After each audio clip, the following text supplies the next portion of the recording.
بسم اللہ الرحمن الرحیم۔ السلام علیکم ورحمۃ اللہ وبرکاتہ۔ ناظرین، میں نصیر الدین القاسمی، استقبال ہے آپ کا العربیۃ من الصحف والمجلات میں۔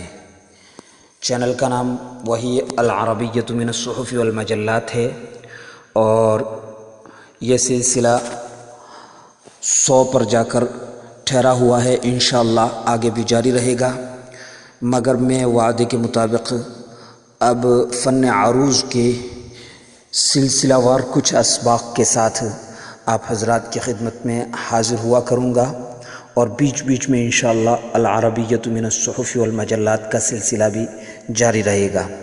پچھلے کچھ دن سے سبق موقوف تھا، کچھ عید کی مشغولیت اور کچھ تعلیم اور تدریس کی مدرسے کی مشغولیت، اور تیسری ایک وجہ میرا فون بھی تھوڑا کمزور ہو گیا ہے، پرانا ہو گیا ہے، چارج کم رہتا ہے۔ بہرحال یہ بھی ایک اچھے خاصی پریشانی ہے پچھلے کئی دنوں سے،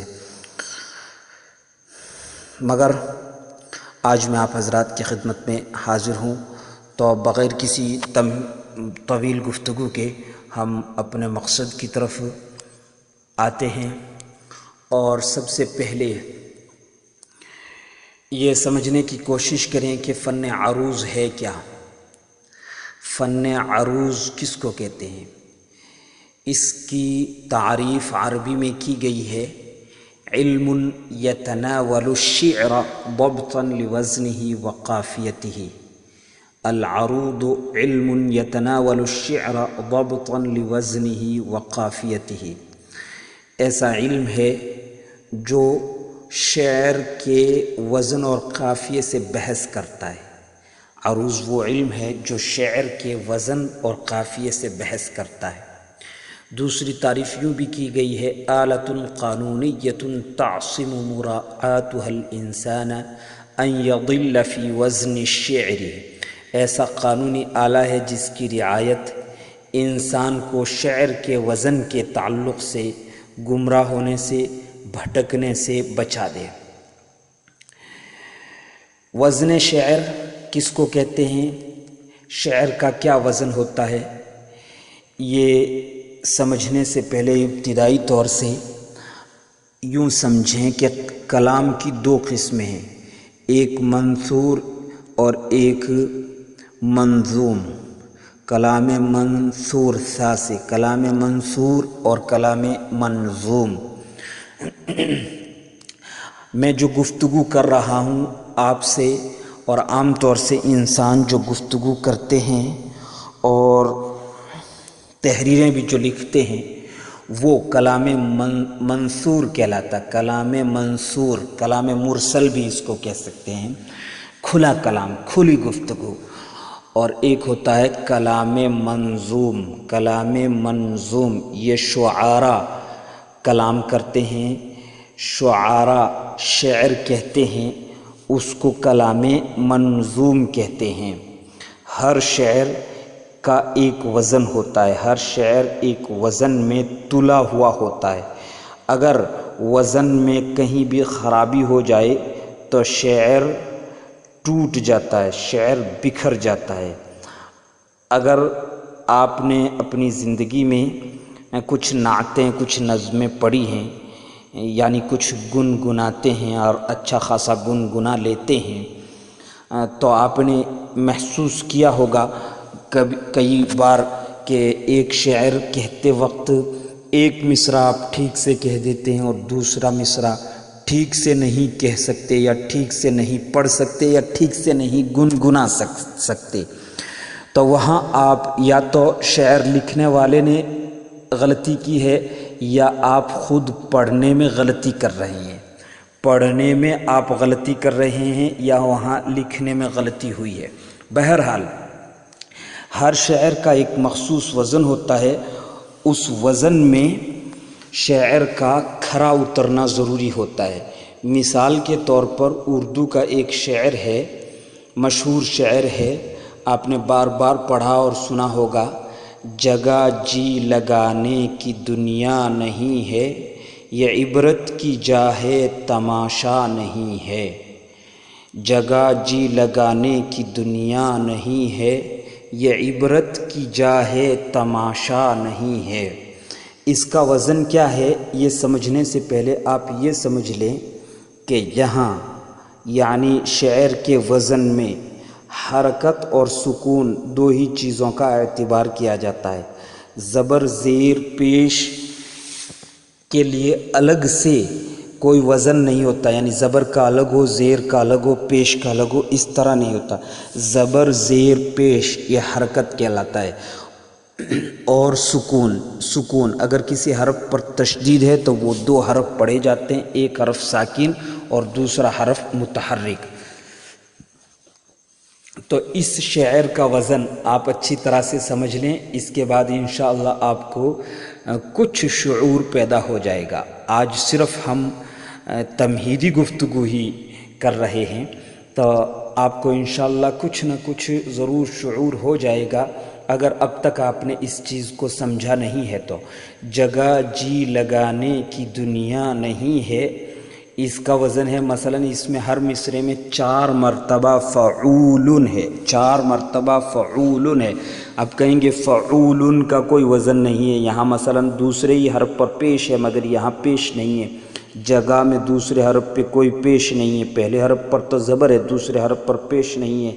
تو میں نے کہا کہ زبر زیر پیش یہ حرکت ایک ہی حکم میں ہے، یہاں زبر اور زیر اور پیش الگ الگ نہیں ہوتے، متحرک کے مقابلے میں متحرک اور ساکن کے مقابلے میں ساکن ہوا کرتا ہے۔ جگہ جی یہ فعول کا وزن ہو گیا، جگہ جی فعول، لگانے فعول۔ آپ اچھی طرح سے سمجھ لیں، آپ بھی یہ کوشش کریں۔ اس فن کے بانی بصرہ کے ایک بہت بڑے مشہور عالم ہوئے ہیں جن کا نام تھا خلیل نحوی کے نام سے مشہور ہے، امام خلیل نحوی، خلیل بن احمد الفراہیدی کے نام سے جانے جاتے ہیں۔ یہ سیبویہ کے نحو کے مشہور امام سیبویہ، جن کی کتاب سیبویہ مشہور ہے نحو کی، ان کے استاد ہیں۔ تو یہ اس فن کے بانی سمجھے جاتے ہیں۔ تو وہ اس طرح یہ جو میں کر رہا ہوں جگہ جی فعول، یہ شعر کی تقطیع کہلاتی ہے۔ ایسا کر رہے تھے تو ان کے لڑکے نے باہر گاؤں میں جا کر اعلان کر دیا کہ ابو جی پاگل ہو گئے ہیں۔ بہرحال تھوڑا پاگل بننا پڑے گا اس کو سمجھنے کے لیے۔ جگہ جی فعول، لگانے فعول کی دنیا، یہاں دیکھیے یہاں گڑبڑ یہ ہوتی ہے کہ ہم جب پڑھتے نا کی اگر کھینچ کر کے آپ اس کو پڑھیں گے تو وزن ٹوٹ جائے گا، بکھر جائے گا، اور وہ جو گنگنایا جاتا ہے آپ ڈھنگ سے نہیں گنگنا سکیں گے، یعنی گانے یا گنگنانے کی طرز پر جو پڑھا جاتا ہے اس میں خلل واقع ہو جائے گا۔ جگہ جی لگانے کی دنیا، کی دنیا اگر پڑھیں گے تو وزن صحیح نہیں ہوگا۔ کی دنیا فعول نہیں ہے، فعول یہ عبرت فعول کی جا ہے، فعول تماشا فعول نہیں ہے، فعول۔ اس طرح اردو زبان کا ہر شعر ایک وزن میں ڈھلا ہوا ہوتا ہے، ایک وزن میں تلا ہوا ہوتا ہے۔ کیا اردو، کیا فارسی، کیا عربی، دوسری زبانوں سے ہمیں یہاں بحث نہیں ہے، اور عربی اور اردو اور فارسی سے بھی نہیں ہوگی۔ ہم صرف عربی کے عروض پر بحث کریں گے اور اسی کو سمجھنے کی کوشش کریں گے۔ مگر میں نے آج مثالوں میں ایک شعر اردو کا لیا اور ایک فارسی کا بھی لیا ہے۔ فارسی کا ایک مشہور کتابچہ ہے کریمہ، جو تقریباً ہر مولوی پڑھا ہوا ہوتا ہے اور ہر مدرسے میں پڑھایا جاتا ہے، ایک آسان سا رسالہ ہے۔ اس کا پہلا ہی شعر ہے، کریمہ ببخشائے برحالما کہ ہستم اسیر کمند ہوا۔ اس میں 3 مرتبہ فعول ہے اور چوتھی مرتبہ فعل ہے، 3 مرتبہ فعول اور چوتھی مرتبہ فعل۔ یہ فعول کیا ہوتا ہے یہ میں اگلے اسباق میں انشاءاللہ سمجھاؤں گا۔ کریمہ ببخشائے برحالما، کہ ہستم اسیر کمند ہوا، کریما فعول ببخشا فعول یبرحا۔ یا کو آپ متحرک پڑھیں گے اور ادھر آگے ملا کر کے پڑھیں گے، تبھی اس کا وزن صحیح ہوگا اور آپ اس کو صحیح انداز میں گنگنا پائیں گے، گا پائیں گے۔ کریما ببخشا یبرحا لما، لما فعل، لما فعل، کہ ہستم فعول اسیر، یہاں را کے نیچے صرف زیر ہے مگر ہم کھینچ کر کے یا پڑھیں گے تب اسیر فعول کمند، اس دال کو بھی کھینچ کر کے زیر پڑھیں گے، اسیر فعول کمند فعول ہوا فعل۔ عربی زبان کا بھی اسی طرح ایک شعر ہے، مشہور شعر ہے، امرؤ القیس کا شعر ہے، قفا نبکی من ذکری حبیب ومنزلی بسقط اللوا بین الدخول فحوملی۔ یہ معلقہ امرؤ القیس کا پہلا مصرع، پہلا شعر ہے جسے مطلع کہتے ہیں۔ قفا نبکی من ذکری حبیب ومنزلی بسقط اللوا بین الدخول فحوملی۔ اس کا وزن ہے فعول مفاعیل، فعول مفاعل، فعول مفاعیل، فعول مفاعل، یعنی 4 مرتبہ پورے شعر میں 4 مرتبہ فعول آیا ہے، 2 مرتبہ مفاعیل، مفاعیل آیا ہے اور 2 مرتبہ مفاعل، مفاعل آیا ہے۔ قفا نب فعول، قفا نب فعول کی من ذکرا مفاعیل، کی من ذکرا، اسی طرح ملا ملا کر کے جب تختی کی جاتی ہے تو جتنے حرف مل سکتے ہیں ان سب کو ملایا جاتا ہے، جو کوئی حرف مل ہی نہیں سکتا اس کو پھر الگ لکھ دیا جاتا ہے۔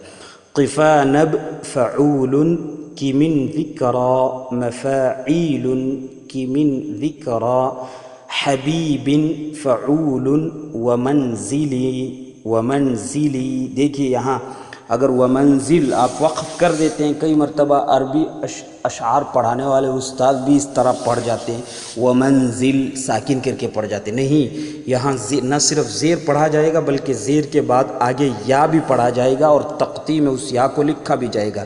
قفا نب فعول کی من ذکرا مفاعیل حبیب فعول ومنزلی مفاعل بسقط الفعول لوا بیند، لوا بیند، یہ دیکھیے دال مشدد ہے تو ایک مرتبہ ادھر ساکن پڑھیں گے، لوا بیند مفاعیل دخول فعول، یہاں فعول فعول ہو گیا ہے، یہاں فعول فعول ہو گیا ہے۔ ایسا کہاں ہوتا ہے اور اس کو کیا کہتے ہیں یہ انشاءاللہ ہم اگلے اسباق میں سمجھیں گے۔ فحوملی مفاعل، فحوملی مفاعل۔ آج بس ہم کو صرف یہی سمجھنا ہے کہ یہ وزن شعر کیا ہوتا ہے۔ امید ہے کہ آپ اس مختصر سی تشریح سے یا مختصر سی تقریر سے اس چیز کو سمجھ گئے ہوں گے۔ وزن شعر کس کو کہتے ہیں یہ ضرور سمجھ گئے ہوں گے۔ اوزان متعین ہے اور ان اوزان کے قواعد متعین ہیں، ان اوزان کے خلاف یا ان قواعد کے خلاف کبھی بھی شعر نہیں بن سکتا۔ اگر کوئی شعر بنایا جاتا ہے تو پھر وہ شعر رہتا نہیں ہے، ضروری ہے کہ وہ اوزان پر اور اوزان کے قواعد پر کھرا اترے۔ امید کرتا ہوں کہ آپ آج وزن شعر کو کسی حد تک سمجھے ہوں گے۔ میں نے عربی اور فارسی اور اردو تینوں کی ایک ایک مثال پیش کی ہے۔ اگلے سبق سے ہم صرف عربی زبان کے اوزان کو یا عربی شاعری کے وزن کو یا فن عروض کو سمجھنے کی انشاءاللہ کوشش کریں گے۔ آج بس اتنا ہی بکھری ہوئی سی گفتگو تھی۔ امید ہے کہ آپ اس کو بار بار سنیں گے اور سمجھنے کی کوشش کریں گے تاکہ اگلے اسباق سمجھنا آسان ہو جائے۔ السلام علیکم ورحمۃ اللہ وبرکاتہ۔ میں نصیر الدین القاسمی، خادم ادارہ مرکز المعارف، دوانی ڈھانی، جودھپور، راجستھان۔